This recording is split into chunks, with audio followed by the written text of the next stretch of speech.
This Side of Home by Renee Watson. The first chapter is very short, so I'm going to try and read 3, and then you can read the rest of the book on your own. Chapter 1, June. The season is changing. Portland's rain is stubborn. It shares the sky with summer's sun, refusing to leave, refusing to let the flowers breathe. But summer is determined. Her sun pushes through the cracks of the clouds, making room for her light. By July, the sun will win, and in August we will ask her to go easy on us. We will sweat and suck popsicles, sleep under fans, and swear this is the hottest summer ever, even though we said that last year. But now we are going back and forth, up, umbrella down, jacket on, jacket off. Some days there is sunshine and rain at the exact same moment. The season is changing. And every time the season changes from spring to summer, adults start saying, "Be careful out there," because they know that summer can bring shootings and chaos with her. And when violence comes, no one says, "This isn't supposed to happen here," as if this is a place where we should be accustomed to tragedy. Every summer the media come to my neighborhood, and every fall they come to my school, never for good. But there is something good to see here. And not just all the new pretty houses and shops that line Jackson Avenue now. There is something good here. And not just because more white families have moved to this side of town. There's always been something good here. People just have to open their minds to see it. Chapter 2. This is the way it is. Nikki and I are identical twins, and our best friend is Essence. Mom says it's like she has triplets the way the three of us do everything together, the way we'd do anything for one another. And she's right. Essence is more like a sister than a friend, so when she stops at my locker after school and whispers to me, "We're moving," I get a sick feeling in my stomach. "The landlord is selling the house," she says, casual, like what she's saying is no big deal, like she hasn't lived directly across the street from me and Nikki our whole lives, like we never sat on her porch swing on summer nights swinging away to imaginary places, like she never tiptoes across the asphalt in the middle of the night to come to my house so she can escape her drunk mother. "He said he's tired of renting," Essence says. This time not as casual as before, as if this is the first time she's realized that just because her posters have been hanging on her bedroom wall all these years doesn't mean those walls belong to her. She owns nothing, not even those hand-me-down blues records singing in her eyes. "Where will you go?" I ask.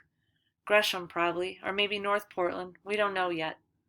Both places are far, at least 45 minutes away by bus. Too far for best friends who've had to take only 10 steps to get to each other their entire lives. "Don't look at me like that," Essence says. This is her way of telling me she's about to cry, and Essence hates to cry. I look away, pretend I'm okay. Chapter 3. Getting bad news is not the way I wanted to start off my summer vacation. It's the last day of our junior year of high school. We are officially seniors. Next year, when I come back, I'll be student body president. The results were posted this morning. I have a lot of ideas about what I want to see change at Richmond, but for now, all I'm thinking about is summer vacation and enjoying every minute of it with Essence. We wait at my locker for Nikki and the boys to show up. Devin, Ronnie, Malachi. Devin, Ronnie, and Malachi are in my dad's mentorship program. In the 5th grade, when we became friends, we had no idea the boys would end up the finest guys in our high school. Once they get to my locker, Essence is all smiles because now her arms are wrapped around Malachi. Essence and Malachi have been together since freshman year. They are the only couple at Richmond High who might actually know what love is. They love like spring. Ronnie takes Nikki's hand. Their fingers intertwine like knitted yarn. Ronnie is the first boy Nikki kissed, the only boy she ever cried over after a breakup, ever got back together again, with and loved again. I walk next to Devin, no hand-holding or long embrace. He kisses me on my cheek, delicately, as if my face is made of hibiscus petals. I am not used to the way his lips feel against my skin. We have always had love for each other, a brother-sister friendship, but now we have more. The 6 of us leave Richmond High and head home. We walk the same way every day down Jackson Avenue, making stops at one another's blocks like a city bus. Jackson Avenue looks like most of the streets in Portland. Wide sidewalks with trees that hover and shade the whole block.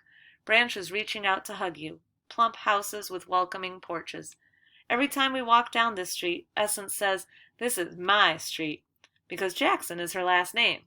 She looks at me. "You guys don't believe me, but I'm telling you, this whole street was named after my great-grandfather." Essence has all kinds of stories about her family history. I know she makes them up, but it doesn't bother me. Sometimes you have to rewrite your own history.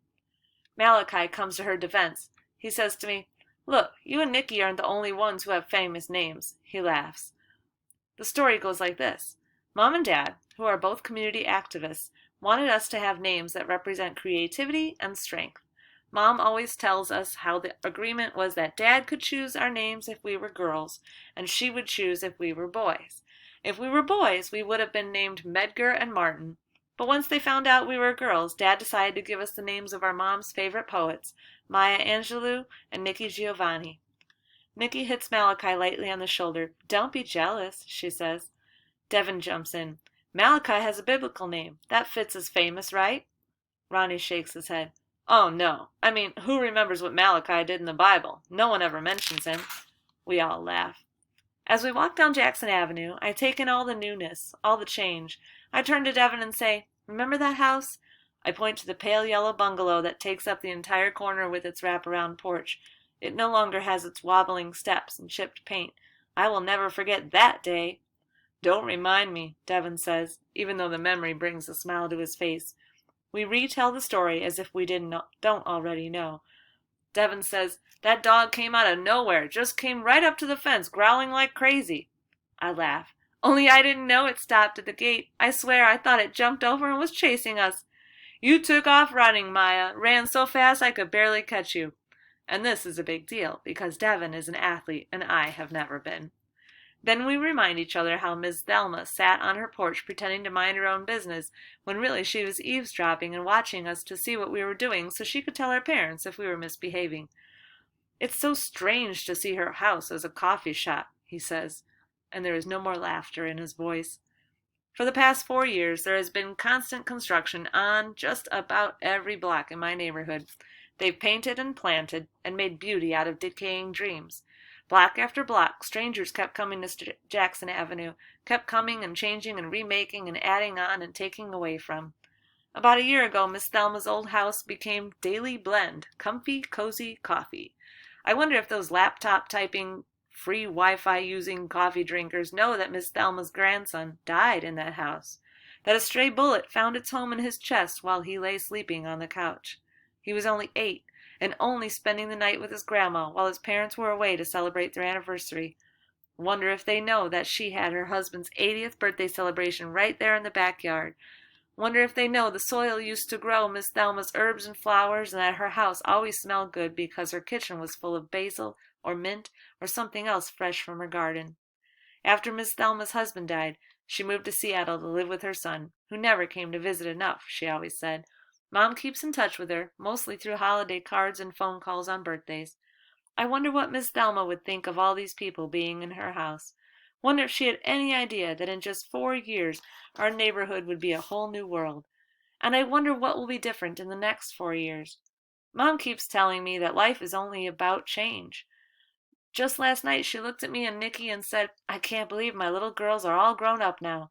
Nicky and I just sighed. We hate when she gets all sentimental. "You've grown up, got your own identity and styles now," Mom said. And this is true.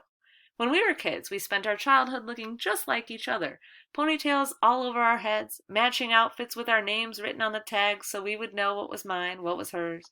We have seen our reflections in each other our entire lives. But then, freshman year, no more matching outfits. Nicky's style is made up of mismatched findings at secondhand stores and garments from the too small to wear anymore section of Mom's closet. Sophomore year, she started experimenting with color on her eyelids, lips, fingernails. I stayed plain-faced, modest in everything except attitude, Nicky says. Junior year, Nicky's hair had a personality all its own. Pressed straight most days, but sometimes she let it be. Natural waves swimming all over her head. My long black strands twist like licorice and hang down my back, always braided. All these adjustments to our outsides. Reversible if we want to go back, be the same again. It's the changes on the inside that I'm worried about. I keep telling Mom that it feels like Nicky and I are growing apart. She says, "There are going to be a lot of things that start changing now that you're older. You're growing up, that's all." Maybe she is right. Part of me is excited, but it makes me nervous too. There are some things I like just the way they are. Enjoy the rest of the book.